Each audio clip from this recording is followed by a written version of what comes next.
Teman-teman, pendidikan kita udah gak beres. Nggak layak Nadiem Makarim jadi menteri pendidikan kita. Setuju? Kalau mau layak silakan keluar, temui kita. Hidup bersama Indonesia.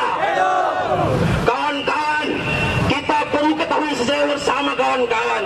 Kita demo pada hari ini, berbagai macam isu telah dipublikasikan, berbagai macam elemen telah berdemonstrasi. Merdeka, hiduplah Indonesia Raya. Indonesia Raya, merdeka, merdeka, aku berdeka. Hiduplah Indonesia Raya. Assalamualaikum warahmatullahi wabarakatuh. Shalom, Om Swastiastu, Namo Buddhaya, salam kebajikan dan salam sejahtera bagi kita semua. Perkenalkan, kami dari tim Orisa Sativa sebagai tim pro. Saya Nur Rahmasari Adam selaku pembicara pertama dan didampingi oleh dua rekan tim saya, yakni Saudari Fitriani selaku pembicara kedua dan Hema Madina Patigai selaku pembicara ketiga, akan mengutarakan konstruksi berpikir kami dalam mosi kebijakan penurunan UKT di tengah pandemi. Salus Populi Suprema Lex. Keselamatan rakyat merupakan hukum tertinggi. Dewan juri yang kami hormati, agar perdebatan kali ini lebih terarah, selaku pembicara pertama, terlebih dahulu saya akan menjelaskan latar belakang kami sebagai tim pro. Pandemi COVID-19 di Indonesia belum berakhir, sehingga membawa sejumlah dampak yang sangat terasa di kehidupan kita, salah satunya di sektor pendidikan. Persoalan yang muncul bagi mahasiswa sendiri yakni kebijakan mengenai penurunan UKT. Dan mahasiswa program sarjana masih bergantung sokongan dana dari orang tua ataupun kerabatnya, sehingga mereka menuntut keadilan dari pihak kampus agar memperhatikan kondisi ekonomi mereka. Sebagaimana yang kita ketahui bahwa beragam profesi terdampak pandemi ini. Sebagian masyarakat merasa kelimpungan karena pendapatannya menurun, belum lagi terjadi PHK di mana-mana. Bunyi hukum kausalitas yakni prinsip adanya sebab akibat. Daya muncul karena adanya jasa atau fasilitas. Namun faktanya, fasilitas atau jasa kurang maksimal digunakan. Semestinya, kampus memberikan keringanan UKT kepada mahasiswa. Mengingat di masa pandemi, kurang maksimalnya penggunaan fasilitas kampus, seperti air, listrik, dan AC. Belum lagi, fasilitas perpustakaan yang tidak dapat dikunjungi. Begitupun dengan laboratorium yang tidak dapat dilakukan praktikum selama pandemi. Sangat wajar jika mahasiswa menuntut keadilan mengenai kebijakan penurunan UKT, karena mengapa hak pembelajaran yang diterima mahasiswa tidak sebanding dengan uang kuliah tunggal yang dibayar selama 1 semester. Belum lagi tidak jelasnya transparansi dana selama pandemi yang dikelola oleh kampus. Lex non humano higienis exo sigitata, hukum tidak memanusiakan bagi manusia yang tidak manusiawi. Terima kasih atas kesempatan yang telah diberikan kepada saya, Dewan Juri Amat yang kami hormati, serta kolega tim kontra yang kami banggakan. Izinkanlah saya selaku pembicara kedua dari tim pro untuk mendudukkan dan memperkuat argumentasi kami dalam dua perspektif. Yang pertama dalam perspektif filosofi Pancasila, dan yang kedua dalam perspektif praktik empiris. Dewan Juri yang terhormat, sebelum saya masuki argumentasi saya, izinkanlah saya terlebih dahulu memberikan bidasan-bidasan mengapa kawanku dari tim kontra tidak menyetujui adanya mosi perdebatan kita kali ini. Dewan Juri yang kami hormati, Nur Hayati selaku Dekan Fakultas Ilmu Budaya Universitas Pajajaran mengatakan bahwa UKT tidak hanya berfokus pada masalah infrastruktur pembangunan program tinggi, tapi juga berfokus pada masalah pembiayaan dosen, ketenagakerjaan AS, non-ASN, publikasi, dan lain-lain. Dewan Juri yang kami hormati, jika kita menelaah lebih jauh ke dalam Permen Ristekti nomor 39 tahun 2016 tentang biaya kuliah tunggal dan uang kuliah tunggal di perguruan tinggi pada lingkungan Kementerian Riset Teknologi dan Pendidikan Tinggi, telah diatur dalam pasal 1 pasal 1 ayat 6 mengatakan bahwa uang kuliah tunggal merupakan uang kuliah tunggal yang kemudian disingkat UKT merupakan sebagian BKT yang ditentukan dan diserahkan kepada mahasiswa yang sesuai dengan kemampuan perekonomiannya. Bukan hanya itu, juga dijelaskan dalam pasal 3 ayat 1 yang mengatakan bahwa UKT dibagi menjadi beberapa kelompok yang diatur berdasarkan kemampuan perekonomian mahasiswa, orang tua mahasiswa, dan pihak lain yang membiayainya. Karena UKT mengacu pada kondisi perekonomian yang bersifat fluktuatif, maka konsekuensinya itu secara logisnya mengatakan bahwa UKT dapat berubah sesuai dengan kondisi perekonomian masyarakat.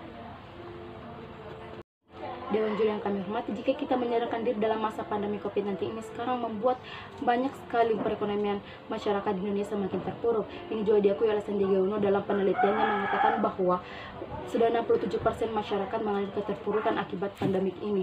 Juga sudah ada 1,2 juta masyarakat yang kehilangan pekerjaan dan dirumahkan dan terancam pemutusan hubungan kerja atau PHK.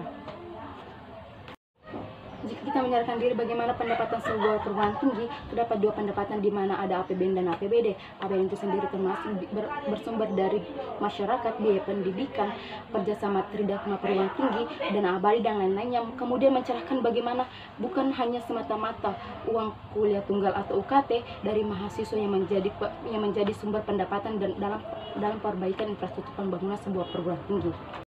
Lantas bagaimana pemikiran kawan Kuda Tim Kontra tidak menyetujui adanya kebijakan penurunan UKT di masa pandemi sekarang yang bertujuan untuk mempertahankan pendidikan Indonesia di masa pandemi COVID-19 sekarang ini?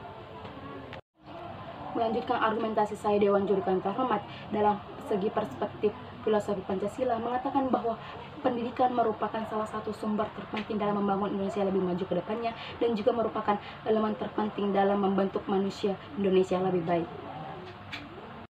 Sehingga Menteri Pendidikan dan Kebudayaan Nadiem Makarim menerbitkan suatu peraturan nomor 25 tahun 2020 tentang penyesuaian pembayaran UKT di sekitaran kampus Indonesia, dan juga adanya pedoman kepada kampus bagaimana ia mampu menerapkan dan mampu menyesuaikan pemberian UKT kepada mahasiswa yang ekonomi terdampak COVID-19.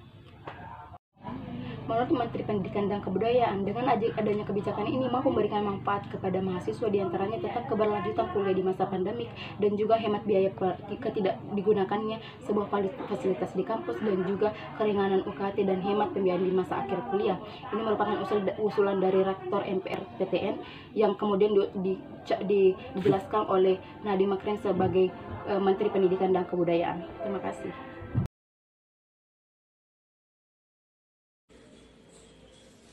Ubi jas, ibi remedum. Di mana ada hak, di sana ada kemungkinan untuk menuntut, memperoleh atau memperbaikinya bila mana hak tersebut dilanggar. Assalamualaikum warahmatullahi wabarakatuh. Shalom, Om Swastiastu, Namo Buddhaya. Salam kebajikan untuk kita semua. Perkenalkan, saya Hema Malini Patigai selaku pembicara ketiga dari tim Pro dengan mosi perdebatan kebijakan penurunan UKT di tengah masa pandemi COVID-19. Dalam mosi perdebatan kali ini, kami dengan tegas, lugas, dan mantap menyatakan sikap setuju terhadap mosi yang diberikan, sebagaimana alasan-alasan yang telah dipaparkan oleh rekan-rekan saya, baik dari pembicara pertama maupun pembicara kedua. Namun, kecelakaan dalam berpikir bisa mengakibatkan kesalahan dalam mengambil kesimpulan. Oleh karenanya, saya hadir untuk mempertegas dan memperjelas kembali argumentasi-argumentasi yang telah dipaparkan oleh rekan-rekan saya, baik dari pembicara pertama maupun pembicara kedua. Dewan Juri yang terhormat, rekan berpikir kami dari tim kontra serta para pemerhati hukum yang kami sanjungi. Indonesia tengah berada dalam masa krisis berat.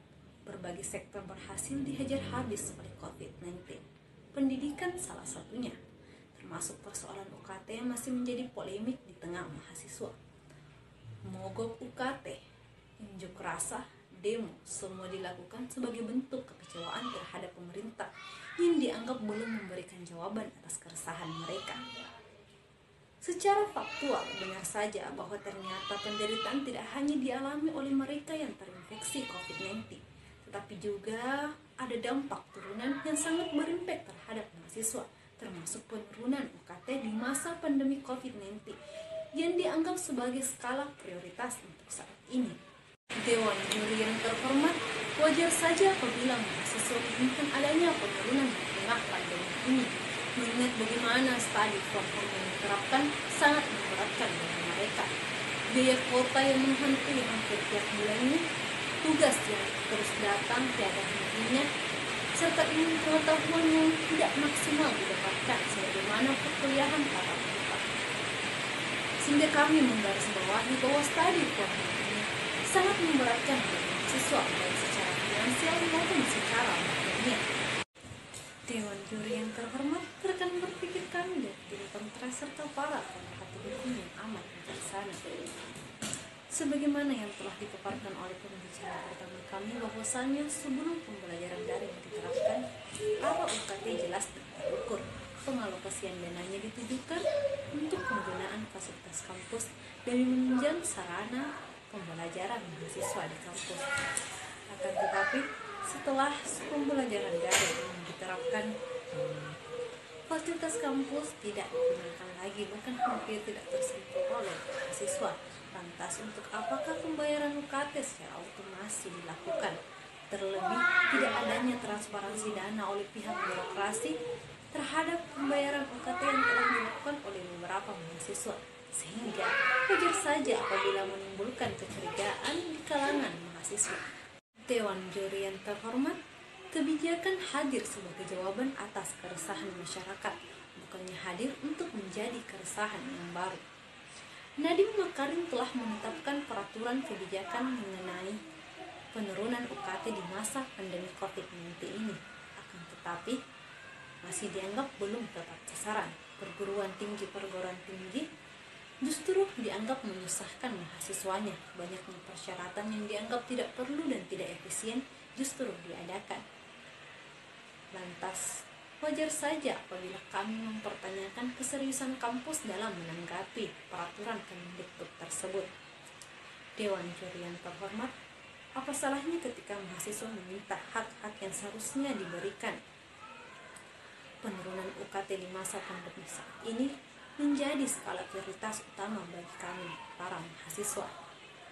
Dewan juri yang terhormat, sekali lagi kami mempertegas bahwa kami menyetujui mosi perdebatan kita kali ini mengenai kebijakan penurunan UKT yang memang dianggap sangat perlu untuk direalisasikan saat ini, bukannya hanya sekedar kebijakan yang tertuang di atas kertas.